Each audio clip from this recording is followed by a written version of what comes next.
যে ঘটনাটা ঘটেছে অত্যন্ত দুঃখজনক, দুর্ভাগ্যজনক এবং বেদনাদায়ক, এবং এ নিয়ে আমি মনে করি রাজনীতি করা উচিত নয়।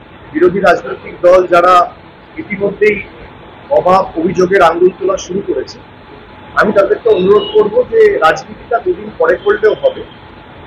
এখন যারা আটকে রয়েছে, বিশেষ করে উদ্ধার কার্যে দলমত, জাতি, বর্গ, বর্ণ নির্বিশেষে আমরা সকলে মিলে যদি সমাজের স্বার্থে এগিয়ে আসি এবং মানুষের পাশে এই সময়টা দাঁড়াই, তার কারণ মানুষের প্রাণের থেকে বেশি গুরুত্বপূর্ণ বা বেশি ইম্পর্টেন্ট আমাদের এই সমাজে আর কিছু নয়। আমি তাই অনুরোধ করবো যে রাজনীতি 48 ঘন্টা পরেও হবে, দুদিন পরে করলেও হবে।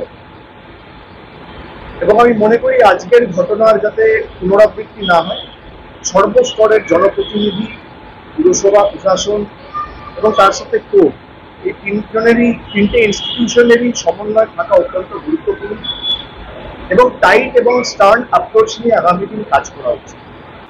দিল্লি থেকে টুইট না করে বা বড় বড় ভাষণ না দিয়ে টিভির পর্দায় বসে উদ্ধার কার্যে প্রশাসনের মদত করুন, পাশে থাকুন, মানুষের পাশে দাঁড়ান। তারপর মানুষের প্রাণ ফিরে এলে, মানুষ প্রাণে বাঁচলে অবশ্যই আগামী দিন রাজনীতি হবে।